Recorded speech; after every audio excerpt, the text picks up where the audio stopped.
കേരളത്തിലെ തദ്ദേശ സ്വയംഭരണ ചരിത്രത്തിലും നിയമനിർമ്മാണ ചരിത്രത്തിലും സമാനതകളില്ലാത്തൊരു നിയമ പോരാട്ടത്തിനാണ് സംസ്ഥാന തലസ്ഥാനമായ തിരുവനന്തപുരം സാക്ഷ്യം വഹിച്ചത്.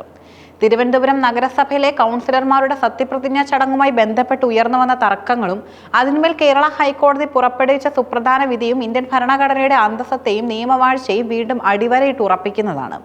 വ്യക്തിഗത ദൈവങ്ങളുടെയും രാഷ്ട്രീയ പ്രസ്ഥാനങ്ങളുടെയും ബലിദാനികളുടെയും പേരിൽ സത്യപ്രതിജ്ഞ ചെയ്തത് നിയമവിരുദ്ധമാണെന്ന് പ്രഖ്യാപിച്ച കോടതി 20 കൗൺസിലർമാരുടെ ഔദ്യോഗിക പദവിയിലെ സത്യപ്രതിജ്ഞ അസാധുവാക്കുകയും 4 ആഴ്ചയ്ക്കകം വീണ്ടും നിയമപ്രകാരം സത്യപ്രതിജ്ഞ ചെയ്യാൻ ഉത്തരവിടുകയും ചെയ്തു.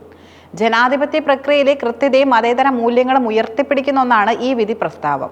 2025 ഡിസംബർ 1-നാണ് തിരുവനന്തപുരം കോർപ്പറേഷനിലേക്ക് തിരഞ്ഞെടുക്കപ്പെട്ട പുതിയ കൗൺസിലർമാരുടെ സത്യപ്രതിജ്ഞാ ചടങ്ങുകൾ നടന്നത്. ജനവിധി തേടി കൗൺസിലിലെത്തിയ അംഗങ്ങൾ സത്യപ്രതിജ്ഞ ചെയ്ത് അധികാരമേൽക്കുന്ന ഈ സുപ്രധാന ചടങ്ങിലാണ് വൻ വിവാദങ്ങൾക്ക് കാരണമായ സംഭവങ്ങൾ അരങ്ങേറിയത്. BJP പ്രതിനിധികളായ 20 കൗൺസിലർമാർ നിയമം അനുശാസിക്കുന്ന കൃത്യമായ വാചകങ്ങൾക്ക് വിരുദ്ധമായി തങ്ങളുടെ ഇഷ്ടദൈവങ്ങളുടെയും പ്രാദേശിക ക്ഷേത്രങ്ങളിലെ പ്രതിഷ്ഠകളുടെയും പാർട്ടി ബലിദാനികളുടെയും പേരുകൾ കൂട്ടിച്ചേർത്ത് സത്യപ്രതിജ്ഞ നടത്തുകയായിരുന്നു. ഈ നടപടിക്കെതിരെ ചടങ്ങിന്റെ തുടക്കത്തിൽ തന്നെ ഇടതുപക്ഷ ജനാധിപത്യ മുന്നണി കൗൺസിലർമാർ ശക്തമായ പ്രതിഷേധം രേഖപ്പെടുത്തി. നിയമപരമായ വ്യവസ്ഥകൾ ലംഘിച്ചുകൊണ്ട് നടത്തിയ സത്യപ്രതിജ്ഞകൾ അസാധുവാക്കണമെന്നാവശ്യപ്പെട്ട് LDF നേതൃത്വം സംസ്ഥാന തിരഞ്ഞെടുപ്പ് കമ്മീഷനെ സമീപിച്ചു. എന്നാൽ തിരഞ്ഞെടുപ്പ് കമ്മീഷന്റെ ഭാഗത്തു നിന്നും ഉചിതമായതോ കർശനമായതോ ആയ നടപടികൾ ഉണ്ടാകാതിരുന്നതിനെ തുടർന്ന് വിഷയം കോടതിയിലേക്ക് നീങ്ങി. തിരഞ്ഞെടുപ്പ് കമ്മീഷൻ പരാതി ഗൗരവത്തോടെ കാണാത്ത പശ്ചാത്തലത്തിലാണ് CPM കൗൺസിലറായ SP ദീപക് നിയമപോരാട്ടത്തിനായി കേരള ഹൈക്കോടതിയെ സമീപിക്കുന്നത്. ഭരണഘടനാ ചട്ടങ്ങൾ ലംഘിച്ച കൗൺസിലർമാരെ അയോഗ്യരാക്കണമെന്നതായിരുന്നു ഹർജിയിലെ പ്രധാന ആവശ്യം. തന്റെ ഹർജിയിലൂടെ കൗൺസിലർമാർ നിയമം ലംഘിച്ച് നടത്തിയ സത്യപ്രതിജ്ഞയുടെ പൂർണ്ണമായ വിവരങ്ങൾ അദ്ദേഹം കോടതിക്ക് മുൻപിൽ ഹാജരാക്കി.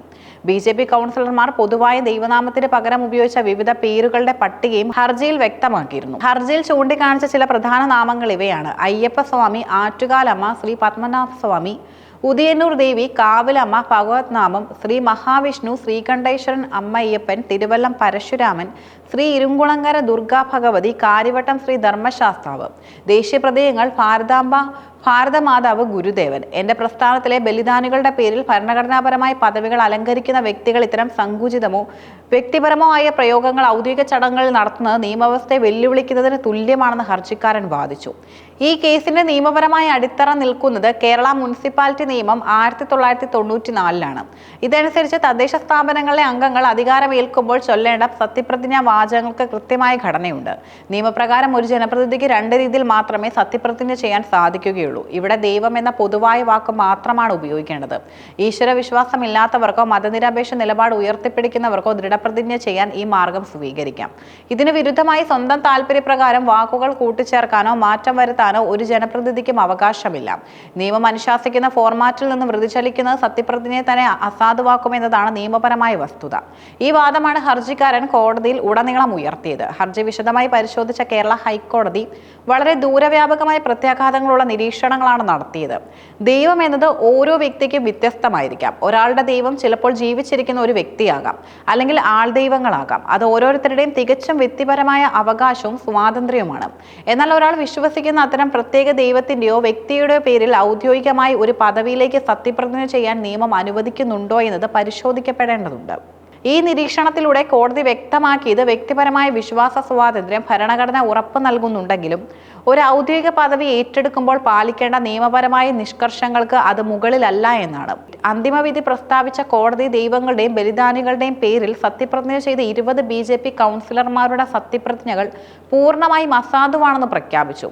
കൗൺസിലർമാരെ അയോഗ്യരാക്കണമെന്ന ഹർജിക്കാരന്റെ ആവശ്യം പൂർണ്ണമായി അംഗീകരിച്ചില്ലെങ്കിലും അവർ കൗൺസിലർമാരായി തുടരണമെങ്കിൽ നിയമപ്രകാരം വീണ്ടും സത്യപ്രതിജ്ഞ ചെയ്യണമെന്ന് കോടതി കർശനമായി ഉത്തരവിട്ടു. ഇതിനായി 4 ആഴ്ചത്തെ സമയമാണെന്ന് കോടതി അനുവദിച്ചിരിക്കുന്നത്.